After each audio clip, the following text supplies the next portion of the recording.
Assalamualaikum warahmatullahi wabarakatuh. Halo semua, apa kabar nih?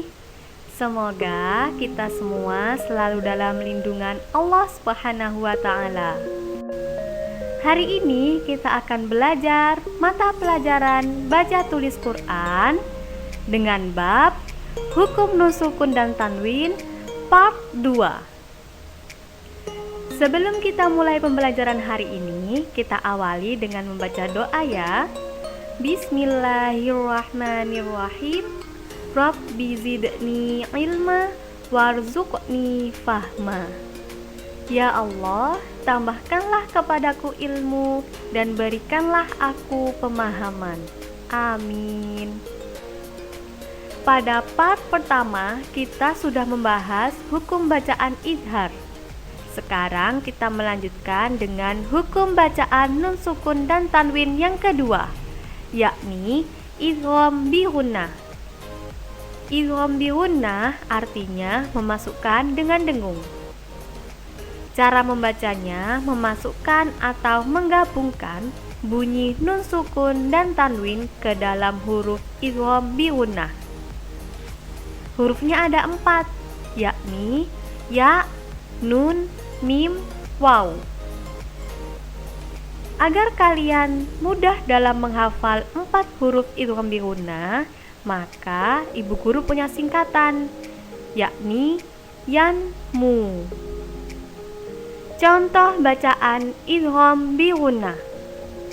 Contoh yang pertama, mayyakulu. Di situ ada huruf nun sukun bertemu dengan huruf ya.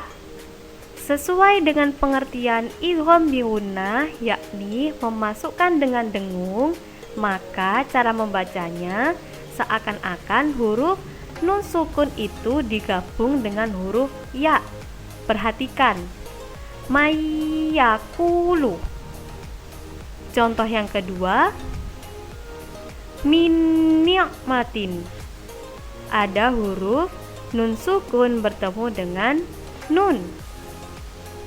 Contoh yang ketiga, mim mislihi. Ada huruf nun sukun bertemu dengan mim. Contoh yang terakhir, ashhuri wa ashro. Ini juga dibaca dengan hukum bacaan idgham bi gunnah karena ada ro yang berharokat kasrotain bertemu dengan huruf waw. Kamu perlu tahu, di dalam Al-Quran ada pengecualian di mana huruf idgham bi gunnah tidak dibaca dengung, tetapi dibaca jelas. Bacaan ini dinamakan idhar mutlak. Di Al-Quran hanya ada 5 kalimat. Contoh bacaan idhar mutlak. Contoh yang pertama, ad-dunya. Di sini ada huruf nun sukun bertemu dengan ya. Jika memperhatikan pengertian hukum idgham bi gunnah, seharusnya kan dibaca ad-dunya. Tapi ini tidak, karena kalimat ad-dunya termasuk kalimat pengecualian di dalam Al-Quran, di mana disebut dengan hukum bacaan idhar mutlak.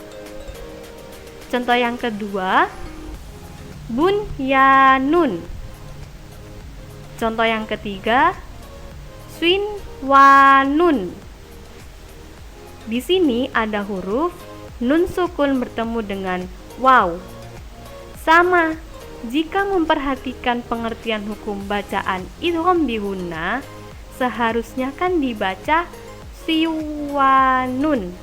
Tapi ini tidak, karena kalimat sinwanun termasuk pengecualian di dalam Al-Quran dan termasuk hukum bacaan idhar mutlak. Contoh yang keempat, swinwanin.